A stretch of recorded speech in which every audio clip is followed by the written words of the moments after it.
আজি আকৌ এই মাংসৰ জোলকণ বৰ খৰখেদাকৈ বনালোঁ। মানে পৰীক্ষাও আৰম্ভ হৈছে, এই বেছি সময় পাকঘৰতে দিবলৈও অসুবিধা হয়। সেইকাৰণে একেবাৰে সহজতে হোৱাকৈ আঞ্জাকণ বনালোঁ। এয়া 2টা পিঁয়াজ, এটা নহৰু, আদা আৰু এয়া দেখিছে জালুক আৰু এয়া তেজপাত লগতে মই লং, ইলাচি, ডালচেনি অকণমানো দিম। আৰু পিঁয়াজকেইটা কাটি প্ৰথমে তেলত পিঁয়াজকেইটা দি লৈছোঁ। তাৰপিছত এয়া নহৰু এটা মই পটাতে থেতেলিয়াই ল'লোঁ, সেইখিনিও একেলগে ভাজি দিওঁ। আৰু এয়া তেজপাত 2টাও দি দিছোঁ, লগতে এয়া গোটা জিৰা অকণমান ভাঙি লৈছোঁ, তেনেকৈ দি দিছোঁ। আৰু এয়া মছলা, এয়া ধনিয়া গুড়ি দিলোঁ, এয়া দেখিছে মিট মছলা দিছোঁ আৰু অকণমান এয়া গৰম মছলা দি দিছোঁ।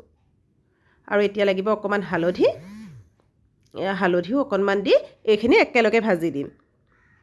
পিঁয়াজখিনি অৱশ্যে অকণমান ভাজি ল'লোঁ, তাৰপাছতহে এয়াখিনি দিছোঁ। আৰু এইখিনি মিক্স হ'বৰ কাৰণে অকণমানটো গৰম পানী দিবই লাগিব, গতিকে এইখিনি অকণমান গৰম পানী দি অলপ সময় ভাজিলোঁ। কিছু সময় ভজাৰ পিছতহে এইখিনি মাংসখিনি দি দিছোঁ। আৰু এয়া মাংসখিনি দি অলপ সময় ঢাকি থৈ দিম। এয়া ভাবিলোঁ যিহেতু লোকেল কুকুৰাৰ মাংস, গতিকে অকণমান অমিতাও দি দিওঁ। আৰু বিশেষকৈ জালুকীয়া বনালে অকণমান অমিতা দিলে মই ভাল পাওঁ, সেইকাৰণে দিছোঁ। অমিতা বেছি নিদিওঁ, মানে এচিটা দিম, এই এফালৰো এচিটা কৰি এচিটা দিম।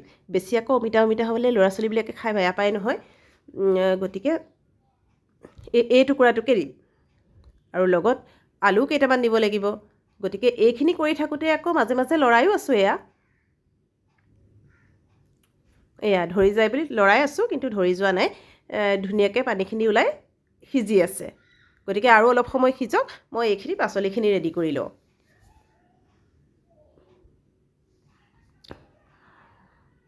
আৰু এয়া কাটি লৈ ইয়াত দি দিছোঁ, মানে ভালকৈ ভাজ খাব, তেতিয়া মছলাখিনি ইয়াত সোমাই যাব আৰু ধুনীয়াকৈ গলি যাব। এই অমিতা ডোখৰ হৈ থাকিলে আকৌ অকণো ভাল নালাগে, মানে একেবাৰে গলি গ'লেহে মাংসৰ লগত ভাল লাগে। গতিকে আলু পিছত দিম, প্ৰথমে অমিতাখিনিয়ে দিছোঁ, মানে একেলগতে সিজি গলি যাওক। তাৰপিছত এয়া আলুকেইটা কাটি পানীত তিয়াই থৈছিলোঁ, সেইখিনিও টুকি ল'লোঁ আৰু কিছু সময়ৰ পিছত আলুখিনিও দি দিলোঁ। আৰু সকলোখিনি ভালকৈ ভাজি লৰাই মেলি আকৌ অলপ দেৰি ঢাকি থৈ দিম, মানে ভালদৰে সিজক। আৰু এয়া অলপ সময় ঢাকি থৈ দিওঁ আৰু এইফালে গৰম মছলা অকণমান ৰেডি কৰি লওঁ, মানে লং দিছোঁ আৰু এইফালে জালুক আৰু ইলাচি, আৰু এয়া একেলগে দি দিলোঁ। দিয়াৰ পিছত ভালকৈ লৰাই দি চাইছোঁ সিজিছে নে নাই, কিন্তু সিজিলেই। মাংস খুব ধুনীয়াকৈ সিজি গ'ল, মানে পানী দিব পৰা হৈ গ'ল। গতিকে পানী গৰম কৰি থৈছোঁ, অলপমান পানী দি লওঁ। পানী মোক জোলকণ যিমান পৰিমাণত লাগে সিমান পৰিমাণতে দিছোঁ। আৰু এইখিনি অলপমান উতল আহিব লাগিব, গতিকে উতল আহিলে পানীখিনি এনেও অলপ শুহি যাব।